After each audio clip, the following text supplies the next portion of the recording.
जेव्हा आपण प्रॅक्टिस करतो, करायला सुरुवात करतो, थोडं पुढे जातो, काही गोष्टी कळायला लागतात. पण पुढे जाऊन नेमकं काय करायचं? असा एक प्रश्न निर्माण होतो का?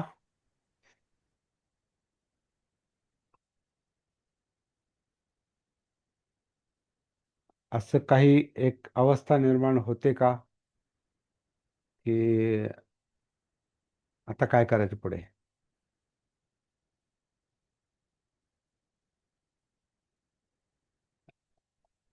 असं जर वाटत असेल, तर मग आता वेळ थोडासा त्या गोष्टीला द्यावा असं मला वाटतं.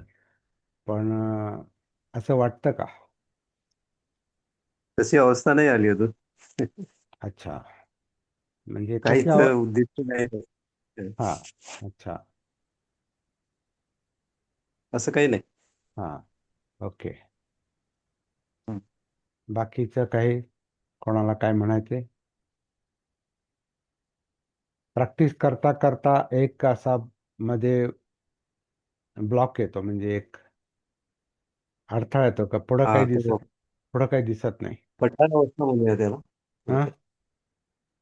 पठार अवस्था. पठार अवस्था येते, म्हणजे पुढं काही दिसत नाही, पुढं कुठे हा. जायचं कळत नाही. आणि त्रास तर आहे, म्हणजे जायची तर इच्छा आहे, काहीतरी त्रास आहे, काहीतरी प्रश्न सोडवायचा आहे.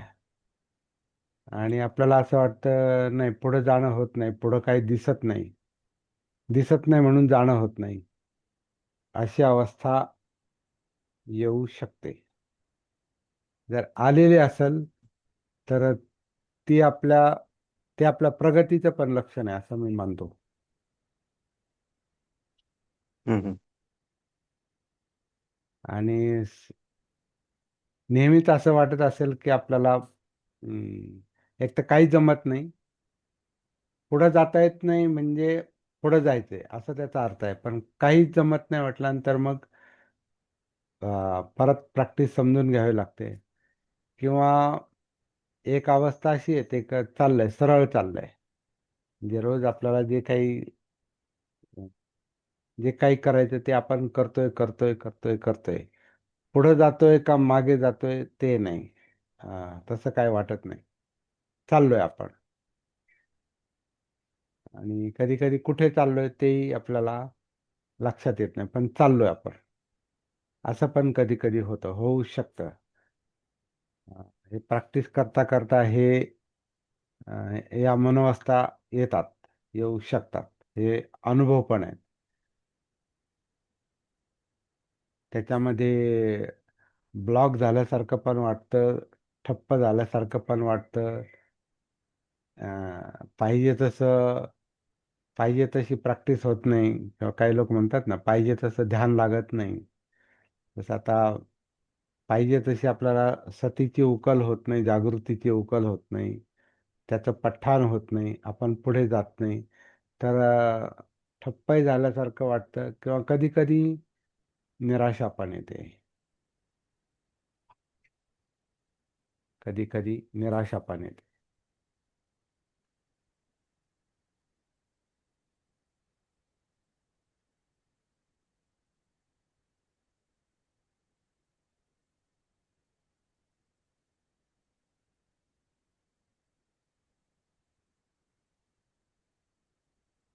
असं कधी होतं का,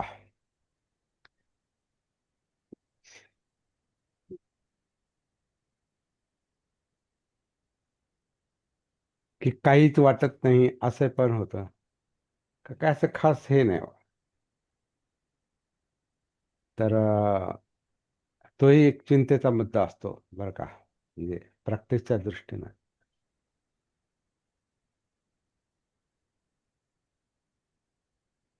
आपला वेळ फुकट चाललाय का, असं पण होऊ शकतं.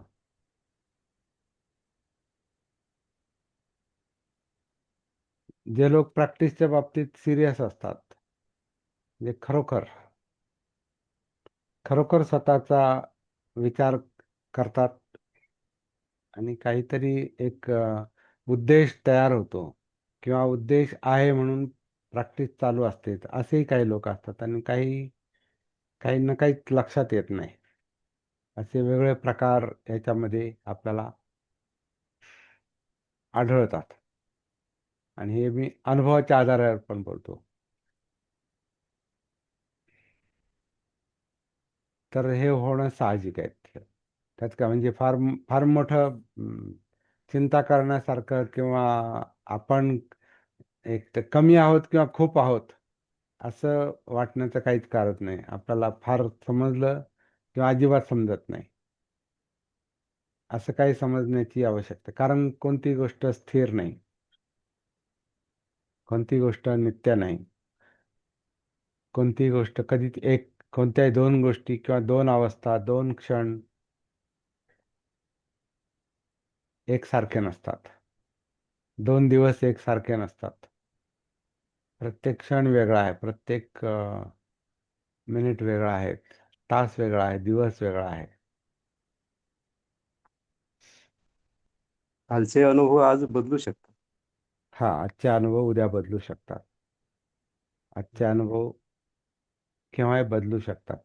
कोणती गोष्ट हम्म. स्टॅटिक नाही. कारण जीवन मुळातच स्थिर नाही. स्थिर नाही म्हणजे अनुभव पण स्थिर नाहीत.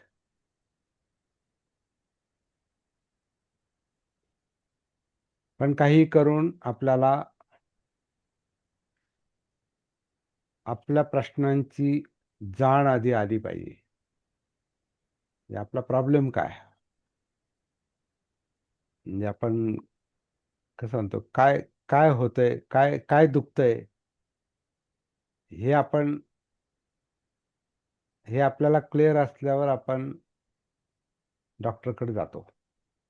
काय दुखतंय. पण कधी कधी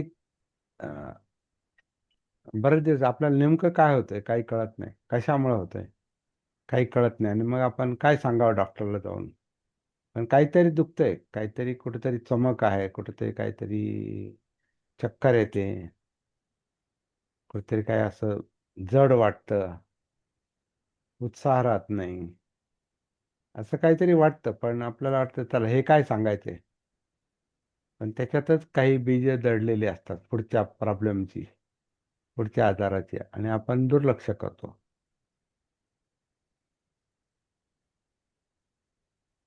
तसंच इथं पण असतं. इथं पण आपल्याला नेमकं काय प्रॉब्लेम आहे हे लक्षात येत नाही. त्याचं मुख्य कारण काय, आपला आपल्याशी संपर्क नाही, म्हणजे सती नाही, आपला आपल्याशी कॉन्टॅक्ट नाही, आपण कनेक्टेड नाही, आपण आपल्या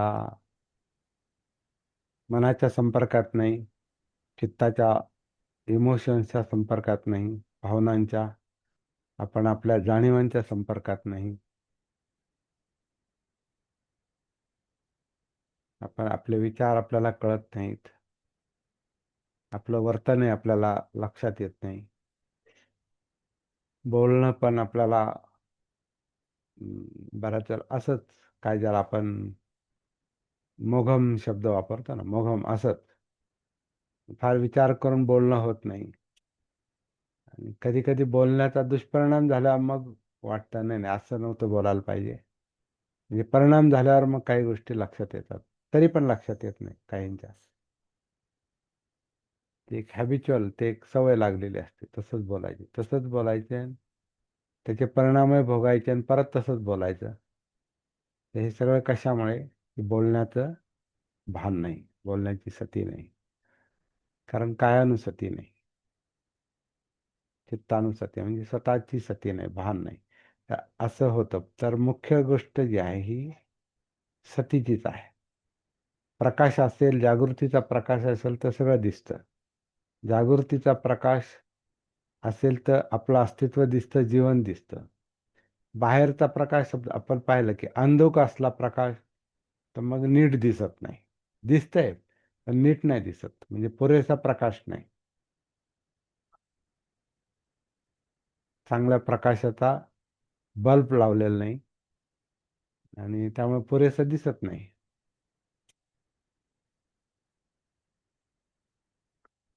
काल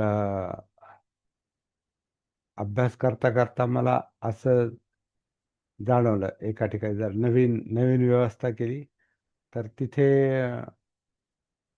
दरवाजातून आत ऊन येतं आणि मग ते खूप चमकतं.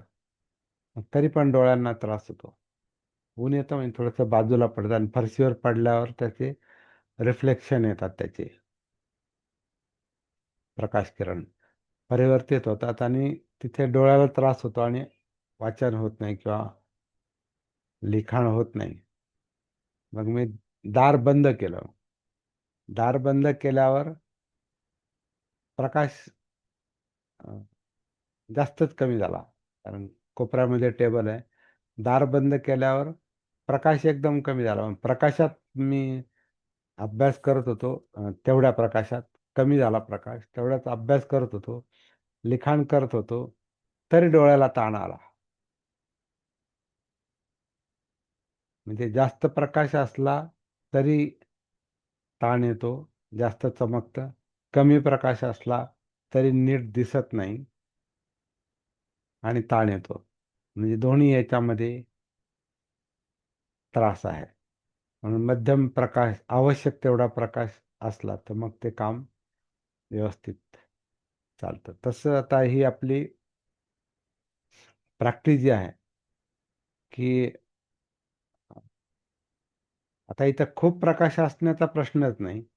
खूप सती आहे, खूप जागृती आहे, तर ते उलट चांगलंच आहे. पण हा बाहेरचा प्रकाश हा बाहेरचा प्रकाश आहे तो. त्याला काय बटन लावलं,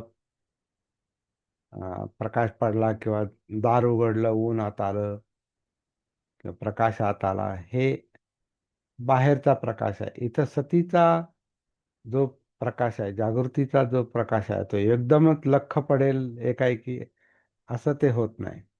ते थोडं थोडं थोडं थोडं कळत जातं. त्याप्रमाणे आपल्या लक्षात येतं, की आपल्याला आता हां, हे समजलं, हे समजलं, मग ते समजलं. पण शेवटी आपल्याला आपल्या प्रॉब्लेमपर्यंत येता आलं पाहिजे. का आपला जो त्रास आहे, तो त्रासही सतीच्या प्रकाशात आला पाहिजे. एक तर त्रास कळत नाही, तर तोही प्रॉब्लेम आहे. कारण कळत नाही म्हणून लक्षात येत नाही. त्रास तर जाणवतोच, पण कारण कारण कळत नाही. कारण त्याची सती नाही. म्हणजे मनामध्ये भीती आहे, खूप विचार चाललेत. भीती जाणवते, पण कशाची भीती? म्हणजे कशाविषयी विचार चाललेत किंवा काय नेमकं? हे कधी-कधी कळत नाही. फक्त नाही, नाही ते इतकं म्हणजे भीती वाटते, की झोप लागत नाही. पण कशामुळं? काय नाही असंच. म्हणजे असंच म्हणजे काय? तर ते स्पष्ट आपल्याला जाणवत नाही. कारण आपला सतीचा प्रकाश त्या विचारांपर्यंत, मनोधर्मांपर्यंत पोहोचलेला नाही. आणि तो जर पोहोचलेला असेल, तर त्याचाही पण समजा ती गोष्ट आपल्याला जाणवत असेल, तरी त्रास होतो. त्रास चालू असतो, पण किमान कारण कळतं. अरे, हे असे-असे विचार चाललेत आणि ह्याच्यामुळं तो त्रास होतो. कधी-कधी स्वप्न पण बघा, स्वप्नाचं जर भान असेल, तर ते स्वप्नाचं ती अ, काल्पनिक गोष्टी त्या कमी होतात. त्याची तीव्रता कमी होते. अशा पण काही गोष्टी असतात. भावनांचा पण तोच मुद्दा आहे. भावना वेगळ्या प्रकारच्या ज्या येतात म्हणजे पाहिजे, पाहिजे, पाहिजे, नको, नको, नको या ज्या भावना होतात लोभाच्या, द्वेषाच्या, त्या इतक्या सूक्ष्म असतात, की त्या कधी-कधी आपल्याला हे नाही कळत, लक्षात येत नाही, की आपल्याला नेमकं काय पाहिजे आपल्याला किंवा कशाचा राग आहे, कशाचा द्वेष आहे, हे पण नाही कळत. कारण ते आपली जी प्रॅक्टिस आहे, ती अजून तेवढ्या खोलात चालली नाही. आपण सुरुवात श्वासापासून करतो, मग कायेत येतो, मग जाणीवा कळतात. आता ह्या जाणीवा म्हणजे वेदना, इथूनच खरी अभ्यासाची सुरुवात आहे.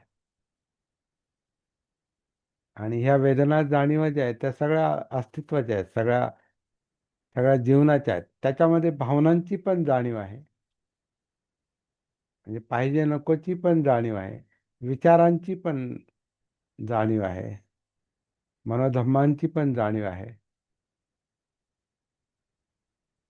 आपलं पाहणं, ऐकणं, गंध, चव, स्पर्श, म्हणजे इंद्रिय त्यांचं कार्य ह्याची पण जाणीव आहे. बोलण्याची पण जाणीव आहे, बोलण्याचं पण भान आहे, कृतीचं पण भान आहे. तर हे हे जितकं स्पष्ट स्पष्ट स्पष्ट अधिक स्पष्ट होत जातं, तितकं मग आपल्याला हं, समस्या कळतात पण, म्हणजे सुखदुःख आणि त्याची कारणं ते सगळं कळतं पण. आणि सती आपल्याला एक प्रकारे त्याच्यातून बाहेर पण काढते. जागृती जी आहे ना, ती आपल्याला त्या त्रासातून बाहेर काढते. म्हणून मुख्य मुद्दा जो आहे तो सतीचाच आहे. कारण त्या सतीच्या जागृतीच्या प्रकाशात मनाला समज येते, म्हणजे प्रज्ञा, म्हणजे कळतं. हे कळालं, ही समज आली, प्रज्ञा आली, की प्रज्ञा प्रश्न सोडवते. व्यवहारात पण आहे ना, आपल्याला आपल्याला एखादा काही फॉल्ट आहे समजा, नाही का आपल्या गाडीचा फॉल्ट आहे किंवा मशीनचा फॉल्ट आहे काय, तर काही गोष्टी आपल्याला ज्या जे आपण काम करतो आणि ते कळत नाही आपल्याला का जमत नाही.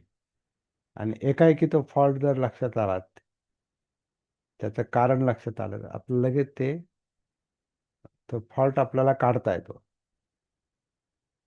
आणि आपलं काम सुरळीत होतं. म्हणजे कळणं जे आहे, लक्षात येणं, समज, दृष्टी, ही सगळ्यात महत्वाची आहे. पण त्याच्यासाठी आधी कळालं पाहिजे. कळण्यासाठी दिसलं पाहिजे. आणि दिसण्यासाठी प्रकाश पाहिजे. तो प्रकाश सतीचा आहे, जागृतीचा आहे. म्हणजे असं ते काम चालतंय. आता आज सकाळचा पहाटेचा माझा अनुभव पण मी बोलतोय तुमच्याशी, कारण इनडायरेक्टली.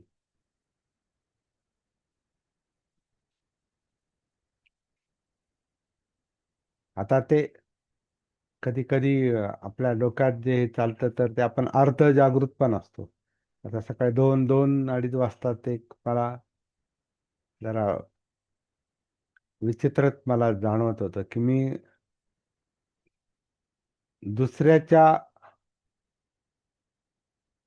धम्मपदाच्या पठणातल्या आणि अर्थाच्या चुका काढतो दुसऱ्याच्या, असं मला सकाळी सकाळी स्वप्न पडत होतं. की कोणीतरी ते पठण करतंय आणि अर्थ सांगतो, मी बोलत नाही, पण मला असं वाटतं की नाही, हे चुकीचं बोलतोय, हे चुकीचं सांगतोय. आणि स्वप्नात ते चाललंय आणि मला त्रास होतोय त्याचा. कारण ते स्वप्न आहे. स्वप्न म्हणजे एक पूर्ण एक तर अजागृत अवस्था असते, नाही तर अर्धजागृत अवस्था, सेमी कॉन्शियस माइंड ज्याला म्हणतात. म्हणून ते 3 भाग जे केलेत, कॉन्शियस, अनकॉन्शियस, सेमी कॉन्शियस, म्हणजे अजिबात जागृती नाही, किंवा म्हणजे अजिबात जागृती नाही, अनकॉन्शियस, थोडीशी जागृती आहे, किंवा अर्धी जागृती आहे, सेमी कॉन्शियस, अनकॉन्शियस, कॉन्शियस. तर असं ते धम्मपदाचं ते हे करताना मी म्हटलं, नंतर थोडी थोडी जागा आली. म्हटलं हे त्रास का होतो, ह्या गोष्टीचा त्रास का होतो. कोणीतरी काल्पनिक पठण करते, म्हणजे आता पठण कोणी करत नाही, पण माझ्या मनात असं चाललेलं आहे की कोणीतरी ते पठण करतोय आणि त्याचा अर्थ सांगतोय आणि तो मला पटत नाही. म्हणजे याचा अर्थ असा आहे की मला माझं जे काही थोडं फार त्याचं ज्ञान आहे, अजागृत अवस्थेत तो माझा इगो पण आहे आणि त्याला तो त्रास होतो. आणि तो इगो, तो अहंकार चुका काढतो. आता बघा, हे अहंकार आहे मनातच, पठण करतंय आपलंच मन, चुका काढतंय आपलंच मन, आणि सगळं त्याच्यातच चाललंय, प्रत्यक्षात कुणीच नाही. कुणी पठण करणार नाही, अर्थ सांगणार नाही, आणि कुणी पाहणार पण नाही, म्हणजे ऐकणार पण नाही. तरी मनात असे जणू काय संवाद चालतात, जणू काय अशी पात्र उभी राहतात मनामध्ये. आपल्याला स्वप्न पडतं म्हणजे वेगवेगळी पात्रच मनात येतात ना, वेगळे लोक मनात येतात, वेगळे संवाद मनात येतात. आपण अं, भांडण, कुणीच नसतं पण भांडण चाललंय असं वाटतंय, आपणच असतंय. दोन्ही बाजूला जणू काय आपणच असतोय. इकडून बोलणारे आपलं आपलंच मन असतं, तिकडून बोलणारे आपलंच मन असतं, सगळं त्याला हे करणारं आपलंच मन असतं, सगळं मनच असतंय ते. पण असं वाटतं की दोन दोन माणसं आहेत, तीन तीन माणसं आहेत, गर्दी आहे. ती गर्दी म्हणजे आपलंच मन आहे. बरळतो आपण, प्रत्यक्षात बोलत नाही पण तरी बरळतो, किंवा प्रत्यक्ष बरळलो नाही तरी मनामध्ये काहीतरी काहीतरी बडबड चाललेली असते. त्याप्रमाणे आपलं उलथापालथ पण चाललेली असते झोपेत पण. काही गोष्टी भीतीदायक असेल तर स्वप्नात झोपेत भीती पण वाटते, घाम पण फुटू शकतो, बरळू पण शकतो. काही लोक उठून पण बसतात, काही लोक मोठ्याने ओरडतात पण, काही लोक झोपेत उठून चालतात पण.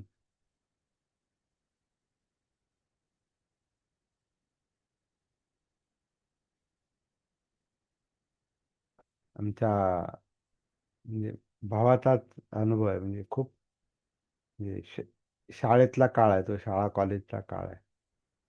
तसा झोपेत उठून अगदी म्हणजे अंगणात झोपलो होतो, आणि तो झोपेत अंथरूण गोळा करून तो दुसरीकडे जाऊन थोडासा एक 25-30 फुटावर जाऊन झोपला तिथं. आणि पहाटेची जरा अंधाराची वेळ होती, पहाटे पहाटे, आणि कुणीतरी ते पाहिलं बाजूच्या वस्तीतल्या माणसांनी, आणि ते त्यांना शंका आली, कुणीतरी चोरटा आहे किंवा काय.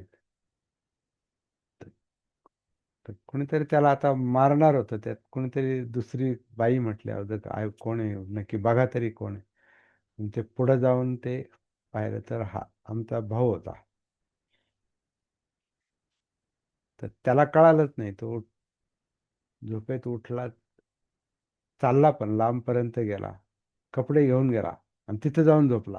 म्हणजे काहीतरी स्वप्नात असं चाललेलं आहे, काहीतरी आहे. तर अशा कृती स्वप्नात पण होतात. तर हे आपलं चित्त मन जे आहे हे विचित्र आहे. कशामुळं? भान नसल्यामुळे, सती नसल्यामुळे. आणि मग त्याचे आपल्याला परिणाम भोगावे लागतात. म्हणून प्रॅक्टिस आपली जी आहे ना, ही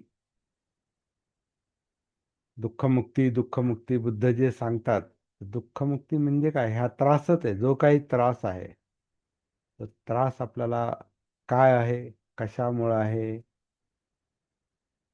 त्याचं मूळ कुठं आहे, संस्कार, आपलं पूर्वजीवन, पूर्वजीवन म्हणजे आधीची वर्तणूक, आपलं बालपण, आपला आपलं पालन पोषण, आपले आई वडील, आपले नातेवाईक, आपली वस्ती, आपली शाळा, आपलं मार्गदर्शन, आपले इंटरेस्ट, आपला अभ्यास, आपले मित्रमंडळी, सगळं सगळं सगळ्याचा आपल्यावर परिणाम असतो आणि तेच आपला वर्तनाचा भाग बनतो. म्हणजे मनाचा भाग बनतो, बोलण्याचा भाग बनतो, वर्तनाचा भाग बनतो. आता मगाशी जो धम्मपदाचा मुद्दा मी सांगितला तर तो धम्मपद हा विषय शाळेच्या काळापासून डोक्यात आहे. म्हणजे खूप काहीतरी हा तसंही असू शकतं. तो जो अहंकार, इगो जो आहे तो असा असू शकतो. मी पालीमध्ये वर्गात पहिला असायचो. तर मग स्वतःला हुशार समजणं हे साहजिकच आहे. त्या काळात त्या 8वी, 9वी, 10वीच्या त्या वयात तर काही जास्त कळत नाही की अहंकार कशाला म्हणतात, काय वगैरे. परंतु पहिला म्हटल्यानंतर मग हुशार मुलगा. मग हुशार मुलगा हुशारी पण करतो, झोपेत पण हुशारी करतो मग. तर असे काही पडसाद असू शकतात.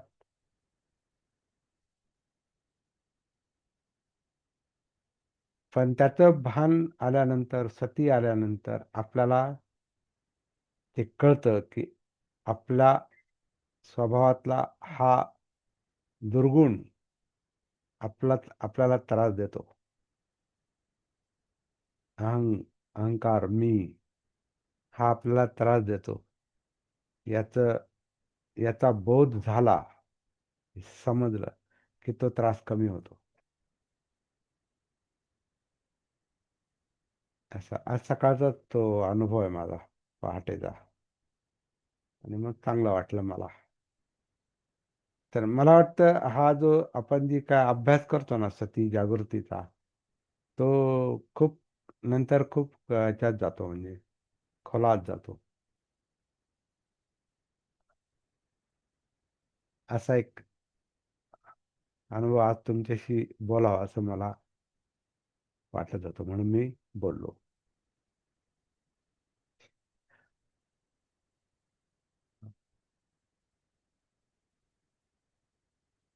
आता हे स्वप्नातलं काम आहे. हेच काम जागृतपणे पण आपल्याला अनुभवाला येऊ शकतं. म्हणजे आता समजा बोलताना बोलतोय याचं जर भान असेल, तर काय बोलतोय, बोलणं असं काय येतं? ते सत्य आहे का? त्याच्यामध्ये खोटेपणा आहे का? त्याच्यामध्ये अ, अ, काय म्हणतात, अहंकार आहे का? आव आहे का? आव आणणं म्हणजे शो करणं. आपल्याला काहीतरी दाखवणं, जास्त आहोत असं दाखवणं किंवा कमी आहोत असं हे पण कळतं. सगळंच कळतं. तर हे काम जागेपणी पण चालतं. जागृत अवस्थेत पण चालतं. परंतु असं आहे, जितकी आपली प्रॅक्टिस सखोल जाते, तर त्याचा परिणाम एकदम आपल्या झोपेवर पण होतो. झोपेत पण होतो. म्हणजे अजागृत अवस्थेत. तर मला वाटतं फार इंटरेस्टिंग काम आहे पुढे. जरी त्रासदायक जरी असला ना, तरी त्रास पण कळतो. कारण त्रासही कळणं, कशाचा त्रास आहे कळणं, त्याचं कारण कळणं आणि ते स्वीकारणं. आपल्यात अहंकार आहे, नाही, नाही, नाही, माझ्यात तसं काही नाही. मी फार स्वच्छ आहे आणि फार चांगला आहे. असं स्वतःची फसवणूक करायची काही आवश्यकता नाही. जसं आहे तसं आहे. कारण शेवटी जसं आहे तसाच प्रश्न पाहणं आणि तो सोडवणं हेच मुख्य काम आहे. कारण संस्काराने ज्या गोष्टी घडलेल्या आहेत, तेव्हा आपण भानावर नव्हतो. म्हणजे जन्म ठरवून घेतला नाही. मग जन्माबरोबर आलेले जे काही आता गुणधर्म आहेत, काही अनुवंशिक ज्याला आपण म्हणतो, आणि त्याच्यानुसार आपलं पुढचं वर्तन आहे. त्याच्यानंतर आपलं जसजसं आपण मोठे होत जातो, आपलं पालन-पोषण कोणत्या परिस्थितीत होतं, मगाशी म्हटलं तसे सगळे आपल्याशी संबंधित असलेले सगळे लोक, आई-वडिलांपासून सगळे समाजातले लोक आणि परिस्थिती, आपला नोकरी, पाणी, धंदा, त्या सगळ्या गोष्टी आपल्यावर परिणाम करतात. आणि त्याचे आपण बनलेलो असतो. तेच आपल्यावर संस्कार असतात. आणि आपलं मुळात असलेलं संस्कारक्षम मन, चित्त, हे तर त्याचं कारण आहे. तर म्हणून मूळ जे आहे ते मनच आहे. तर हे सगळं आपल्याला म्हणजे अभ्यासाला मिळतं आणि जसं आहे तसं स्वीकारावं लागतं. आपण चांगले आहोत आणि वाईट आहोत असं दोन्ही समजायची काहीच गरज नाही. जसे आहोत तसे आहोत. वाईट असेल तर त्यातून बाहेर पडू. चांगलं आहोत तर त्याचं आणखीन चांगलं करता येईल.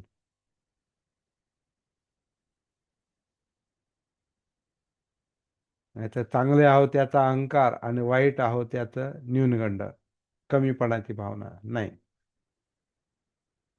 ती अजागृत अवस्थेत त्या भावना येतात, अहंकाराच्या किंवा न्यूनगंडाच्या, कमीपणाच्या. दोन्ही सती नसल्यामुळेच येतात. किंवा समगंड. माझ्यासारखाच तो आहे आणि मग काय, एकसारखेच आहोत आपण. नाही, एकसारखं कुणीच नाही. एकच माणूस दोन क्षणात एकसारखा नसतो. तासातासांनी जर आपले मिनिटामिनिटांनी तासातासाने आपल्यामध्ये जर बदल होत जातात, अगदी खरं म्हणजे क्षणाक्षणाला बदल होतात, तर स्थिर काहीच नाही. तर असा एक थोडासा आजचा विषय होता.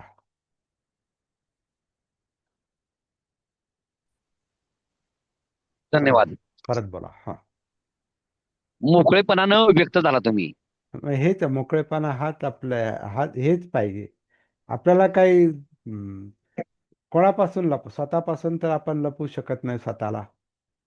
नाही लपवायचं.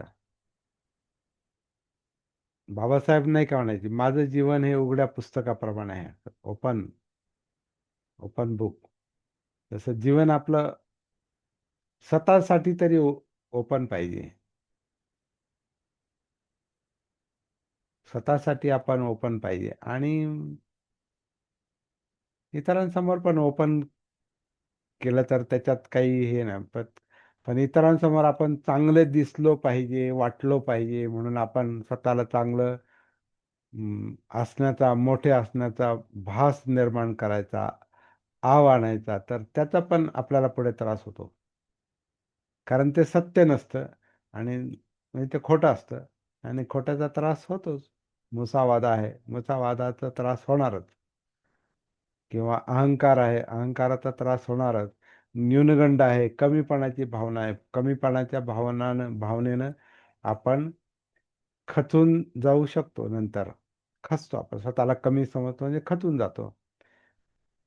फार समजतो, अहंकारी समजतो, तर मग काय म्हणतात, हवेत राहतो. मग काही काही बरळत, काही बोलतो, काही सांगतो. काय त्याला म्हणतात ना, हे सोडतो तो असा, काय काय त्याला शब्द आहे, बपाऱ्या काय म्हणतात त्याला, अं, बाता मारणे किंवा जास्त सांगणे, अतिरेक. तर आमच्याकडे त्याला पुढ्या सोडणे म्हणतात. पुढ्या सोडणे, आमच्याकडे त्याला बरोबर. पुढ्या. हा, बरोबर. हा, तर पुढ्या सोडायचं काम करतो, कारण तो पुढ्या सोडतो हेच त्याला कळत नाही. त्याचा त्रास होतो. त्याची प्रतिमा पुढ्या सोडणार अशीच होते आणि त्याच्यावर विश्वास ठेवत नाहीत लोक, म्हणून ते काही हिताचं नाही. आणि जो नेहमी खचलेला असतो त्याच्याकडूनही काय प्रेरणा मिळत नाही. का हा नेहमीच उदासच असतो, निराशच असतो. सुरती वैसी है, असं म्हणून त्याच्याकडूनही काही प्रेरणा मिळत नाही. त्याच्याशी लोक संपर्क ठेवत नाही. जास्त बोलणाऱ्याशी पण त्याच्यापासूनही लोक सावध राहतात. म्हणजे काय होतं, आपणच आपल्याला दोन्ही बाजूने अडचणीत आणतो. म्हणून जसं आहे तसं आपण स्वीकारायचं आणि त्याच्यातून बाहेर पडायचं. हे आपल्याला परत यायचं का? परत जागृती. यायचं का? तुम्ही वेळ सांगा. संपत आलेली आहे.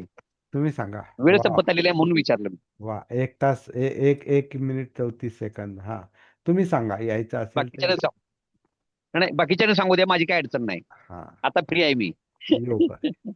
येऊ आपण परत येऊ. परत चालेल येऊ. चालेल. हा, हा. तर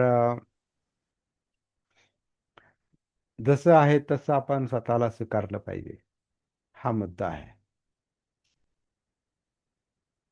यथाभूत ज्ञानदर्शन, जसं आहे तसं, जसं घडतंय तसं, जसं आपण आहोत तसं. लपाछपी करायची नाही. लपाछपी केली तर मग झागडाल केली का मग ते कसं आहे, छोटा आजार मोठा होतो तसं ते प्रकार आहे. आता आपलं आपलं दुःख, आपलं यातना, आपलं डिस्टर्बन्स जो आहे ना, ते आपल्यासाठी एखाद्या इंडिकेटर सारखं आहे. इंडिकेटर म्हणजे दाखवतंय ते आपल्याला का काहीतरी प्रॉब्लेम आहे, तर त्याचा अर्थ लक्षात घेतला पाहिजे. हे असं असं दाखवतंय. डिस्टर्बन्स, विचलन, चित्त, विचार, मन आपल्याला दाखवतंय तू असा असा आहेस. तर ते स्वीकारायचं आणि आपल्याला हेच काम करायचं, दुसरं काय काम आहे? दुःखमुक्ती, यातनामुक्ती हेच आहे.